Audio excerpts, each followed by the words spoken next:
नमस्कार, आप देख रहे हैं अटल टीवी। उत्तर प्रदेश के परिषदीय विद्यालयों में इस बार गर्मी की छुट्टियों के दौरान समर कैंप आयोजित किए जाने की योजना ने विरोध की आग भड़का दी है। राज्य सरकार ने 21 मई से 15 जून तक समर कैंप चलाने के आदेश दिए हैं, जिनकी जिम्मेदारी मुख्य रूप से शिक्षा मित्रों और अनुदेशकों पर डाली गई है। उन्हें इसके लिए 6,000 रुपए के अतिरिक्त मानदेय देने की घोषणा भी की गई है, लेकिन शिक्षा मित्र, अनुदेशक और कई शिक्षक संगठन इस निर्णय के खिलाफ एकजुट होकर विरोध दर्ज करा रहे हैं। उनका मानना है कि भीषण गर्मी के मौसम में ये फैसला न केवल शिक्षकों बल्कि बच्चों के स्वास्थ्य के लिए भी खतरनाक हो सकता है। शिक्षक संगठनों का तर्क है कि इस वक्त प्रदेश में भीषण गर्मी का दौर चल रहा है और पहले से ही स्कूलों में बच्चों की उपस्थिति बेहद कम हो गई है।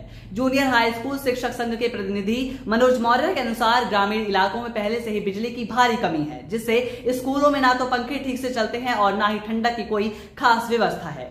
इन इलाकों में ज्यादातर स्कूलों में पीने के लिए साफ पानी तक नहीं है। ऐसे में समर कैंप आयोजित करना सिर्फ एक औपचारिकता बनकर रह जाएगा, जिसका ना तो छात्रों को लाभ मिलेगा, ना ही शिक्षकों को कोई संतोष। शिक्षा मित्रों और अनुदेशकों की सबसे बड़ी शिकायत यह है कि समर कैंप की पूरी जिम्मेदारी उनके कंधों पर ही डाल दी गई है, जबकि स्थायी शिक्षकों को इससे बाहर रखा गया है। शिक्षक शिक्षा मित्र उत्थान समिति के उबैद अहमद सिद्दीकी इसे शिक्षा मित्रों के साथ सौतेला व्यवहार मानते हैं। उनका कहना है कि जब पूरे स्कूल का संचालन हो ही रहा है तो सिर्फ एक विशेष वर्ग को ही क्यों सारा दायित्व दिया जा रहा है। आदर्श शिक्षा मित्र वेलफेयर एसोसिएशन के अध्यक्ष राम सागर भी यही सवाल उठाते हैं कि क्या शिक्षा मित्रों को गर्मी नहीं लगती?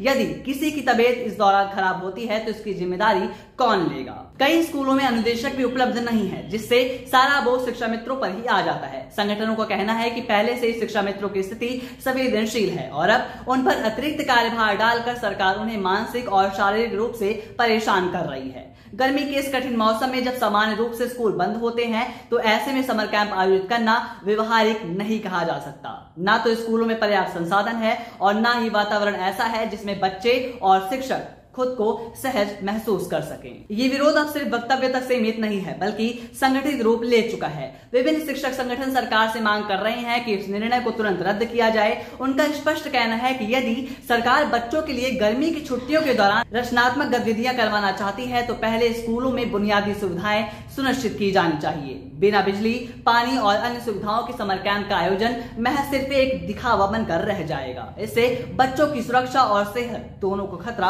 हो सकता है। भीषण गर्मी में समर कैंप आयोजित करने के इस निर्णय ने प्रशासन की कार्यशैली पर सवाल खड़े किए। शिक्षा मित्रों और सरकार के बीच पहले से ही मौजूदा तनाव कुछ कम नहीं है और इस फैसले के बाद ये और भी ज्यादा गहरा सकता है। समर कैंप का विचार भले ही बच्चों के लिए रचनात्मक हो सकता है, लेकिन इसे लागू करने के लिए पहले जमीनी सच्चाई को नजरअंदाज नहीं किया जा सकता।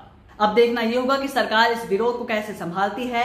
आपकी इस मुद्दे पर क्या राय है, हमें कमेंट में जरूर बताइए। इस चैनल को सब्सक्राइब करिए, क्योंकि हम शिक्षा मित्रों की आवाज हमेशा उठाते रहेंगे।